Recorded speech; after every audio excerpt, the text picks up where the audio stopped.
بسم اللہ الرحمن الرحیم۔ ناظرین اکرام، السلام علیکم ورحمۃ اللہ وبرکاتہ۔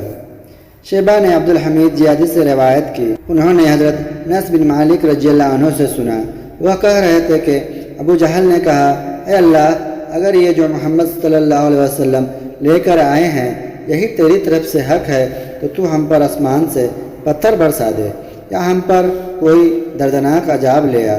تو اس پر یہ آیت نازل ہوئی، اس کا ترجمہ یہاں ہے۔ اللہ تعالیٰ اس وقت ان پر اس طرح کا عذاب بھیجنے والا نہ تھا جبکہ آپ بھی ان میں موجود تھے، اور اللہ تعالیٰ ان کو عذاب دینے والا نہ تھا جب وہ علیحدگی میں استغفار کیے جا رہے تھے، اور انہیں کیا ہے کہ اللہ انہیں عذاب نہ دے جبکہ وہ ایمان لانے والوں کو مسجد حرام سے روکتے ہیں۔ صحیح مسلم حدیث نمبر 7064۔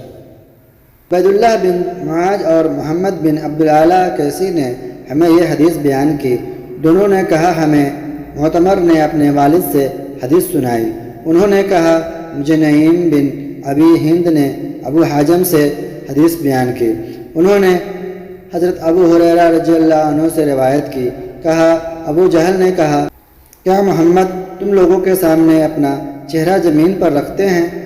حضرت ابو ہریرہ رضی اللہ عنہ نے کہا تو کہا گیا ہاں، چنانچہ اس نے کہا لات اور عزا کی قسم، اگر میں نے ان کو ایسا کرتے ہوئے دیکھ لیا تو میں ان کی گردن کو روک دوں گا یا ان کے چہرے کو مٹی میں ملاؤں گا، کہا نعوذ باللہ۔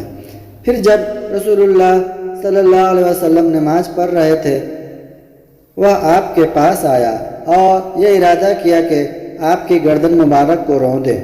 ابو ہریرہ رضی اللہ عنہ نے کہا تو انہیں اچانک ایڑیوں کے بل پلٹتا ہوا اور اپنے دونوں ہاتھوں کو آگے کر کے ان سے اپنا بچاؤ کرتا ہوا نظر آیا۔ ابو ہریرہ رضی اللہ عنہ نے کہا تو اس سے کہا گیا تمہیں کیا ہوا؟ تو اس نے کہا میرے اور اس کے درمیان آگ کی ایک کھندق اور سخت ہول پیدا کرنے والی مخلوق اور بہت سے پر تھے۔ تو رسول اللہ صلی اللہ علیہ وسلم نے فرمایا اگر وہ میرے قریب آتا تو فرشتے اس کے ایک ایک عضو کو اچک لیتے۔ ابو ہریرہ رضی اللہ عنہ نے کہا اس پر اللہ تعالیٰ نے یہ آیت نازل فرمائی۔ ابو حازم نے کہا ہمیں معلوم نہیں کہ یہ ابو ہریرہ رضی اللہ عنہ کی رسول اللہ صلی اللہ علیہ وسلم سے سنی ہوئی اپنی حدیث ہے یا انہیں کسی کی طرف سے پہنچی ہے۔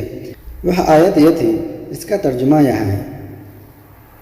اس کے سوا کوئی بات نہیں کہ انسان ہر صورت میں سرکشی کرتا ہے اس لیے کہ وہ خود کو دیکھتا ہے کہ وہ ہر ایک سے مستغنا ہے۔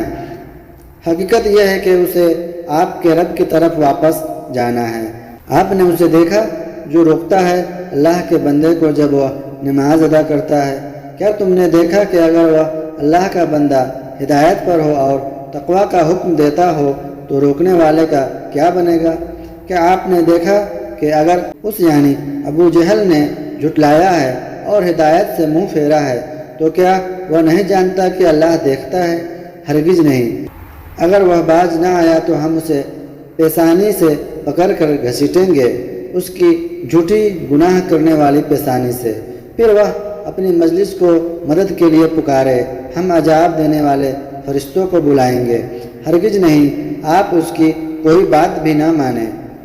عبید اللہ بن معاذ نے اپنی حدیث میں مزید ابو ہریرہ رضی اللہ عنہ سے امر بالتقوی کی تفسیر کرتے ہوئے کہا اور اس بات کا حکم دیتا ہو جس کا اس اللہ نے اسے حکم دیا ہے۔